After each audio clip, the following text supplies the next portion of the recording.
আচ্ছা, পাল পাল একটা গান আছে নতুন করে বের হইছে। সেই পাল পাল শব্দের অর্থ হচ্ছে বন্ধু। এখান থেকে আমরা আজকে নতুন শিখব পাল পাবল। পাল পা বল।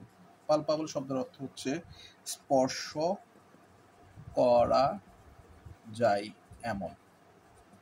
আচ্ছা, বা অনুভব করা যায় এমন। পাল অনুভব করা যায় এমন, সেটা হচ্ছে কি পাল পাবল। আর পাল শব্দের অর্থ হচ্ছে বন্ধু। আচ্ছা, তাহলে ইনপালপাবল শব্দ কি? ইনপালপাবল শব্দের অর্থ হচ্ছে অনুভব করা যায় না, অনুভব করা যায় না এমন। আর পালপিটেট,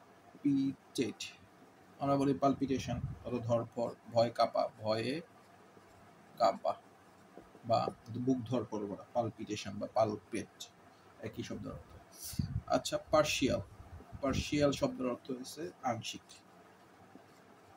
আংশিক, পার্শিয়ালি, পার্শিয়ালি, পার্শিয়াল শব্দের অর্থ আংশিক বা পক্ষপাত। ইম্পার্শিয়াল, ইম্পার্শিয়াল শব্দের অর্থ পক্ষপাতহীন বা নিরপেক্ষ, বা ইম্পার্শিয়ালিটি পক্ষপাতহীন, বা ইম্পার্শিয়ালিটি বা পক্ষপাত দুষ্ট।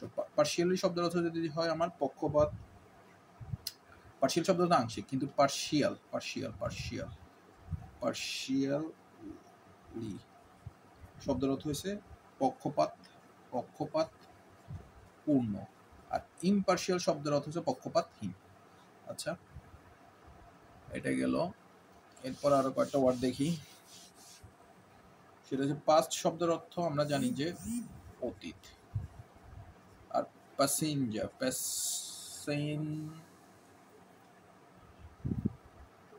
প্যাসেঞ্জার শব্দের অর্থ আমরা জানি যে পথচারী বা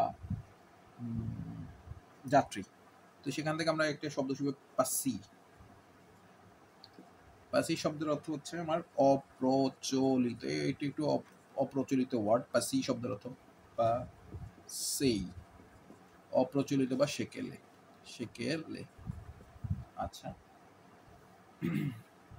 আর যদি ইম্পাসি, ইম্পাসি শব্দের অর্থ অচল অবস্থা, অচল অচল অবস্থা।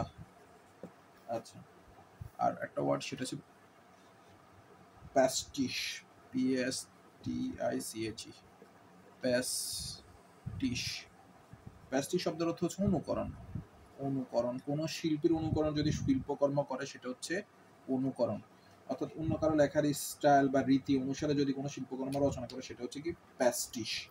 আচ্ছা, এখন আমরা একটা দেখবি সেটা হচ্ছে অ্যাক্টিভ। অ্যাক্টিভ শব্দের অর্থ আমরা জানি সেটা কি সক্রিয়। প্যাসিভ শব্দের অর্থ হচ্ছে কি প্যাসিভ। প্যাসিভ শব্দের অর্থ হচ্ছে সক্রিয় না বা অক্রিয়। আরেকটা ওয়ার্ড দেখি সেটা হচ্ছে ইমপ্যাসিভ।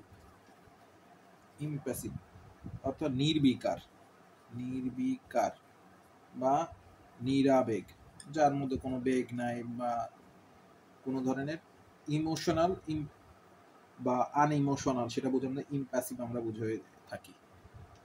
ধন্যবাদ।